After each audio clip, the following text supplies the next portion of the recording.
third person action shooting game တွေတချို့ပြန်လာပြီလားကျွန်တော်က shooting game ဆိုရင် first person နဲ့ third person game တွေကိုပိုကြိုက်တာများတယ်ကျွန်တော်တို့အရင်တုန်းကဆိုလို့ရှိရင်Splinter Cell တို့နောက်ဒီSniper Elite ပေါ့ဗျာအခုထွက်နေသေးတယ် Sniper Elite နောက်ရှေ့အများကြီးပဲ shooting game တွေအဲ့ဒီလိုမျိုး action shooting game တွေကတချို့ပြန်လာပြီလားခုနောက်ပိုင်းမှာကျွန်တော်တို့က shooting game ဆိုရင် first person ကိုပဲပြင်းပြင်းညာများတယ်ပေါ့နော်နောက် PUBG တို့ဘာလို့မျိုးဒီ competitive ဖြစ်တဲ့ online shooting တွေရှိလာတယ်ဆိုတော့ညာလဲကျွန်တော်တို့တကယ်တမ်း storyline ကောင်းကောင်းနဲ့ကစားရတဲ့ action shooting game ကတော်တော်လေးရှားသွားပြီအခုအဲ့ဒါတွေကတကြောပြန်လာပြီလို့ပြောလို့ရတယ်လာတာကလည်း iconic character တယောက်ဖြစ်တဲ့ James Bond နဲ့ပြန်လာတာဆိုတော့ James Bond ကကျွန်တော်တို့ PC မှာ007ကကျွန်တော်တို့မှီသလောက်ဆိုလို့ရှိရင် Quantum of Solace ရဲ့နောက်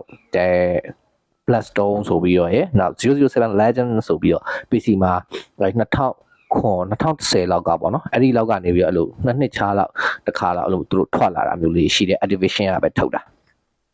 ဆိုတော့အဲ့မှာ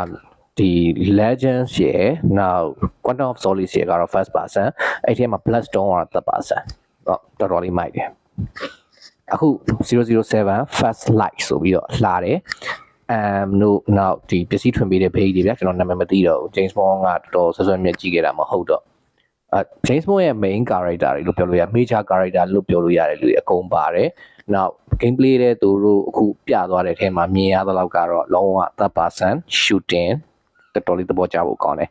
story ကတော့ James Bond ကိုက်တွေကဆိုဘာနဲ့သွားတူမလဲတော့မသိဘူးသူတို့ပြောတာလေးတွေကိုနားထောင်ကြည့်ရတာ dialogue ထဲမှာပါတာတလောက်ကတော့ 009 က role ဖြစ်သွားတယ်အဲ့တော့ role ဖြစ်သွားတဲ့009နောက်ကို007တယောက်ထပ်ထည့်တယ်ဆိုတဲ့ပုံစံမျိုးပဲအဲ့ဒါမျိုး James Bond ကားထဲမှာရှိခဲ့ဘူးလေနာမည်တော့ကျွန်တော်မေ့နေပြီဆိုတော့အဲ့ဒီလိုမျိုး story line နဲ့လာမှာ area engine မှာလည်းရေးထားတာနဲ့တူတာပဲနောက်ပြီးတော့ gameplay ကိုလည်းသူတို့ပြသလောက်ကြည့်ရတာ optimization ကောင်းမဲ့ပုံမဲ့ requirement လည်းအများကြီးသိမတောင်းလောက်ဘူးပေါ့နော်အဲ့ဒါအခု James Bond 007 First Light က IOI Games နောက် Amazon MGM Studio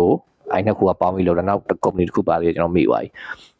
အဲ့သုံးခုကပေါင်းပြီးတော့ထုံမှာ2026မှာလာလိမ့်မယ်အဲ့တော့ကျွန်တော်လိုမျိုး third person action shooting ကြိုက်တဲ့သူတွေအတွက်ကတော့မျှော်စရာ game တစ်ခုရပြီလို့ပြောလို့ရပါတယ်ကျေးဇူးပါ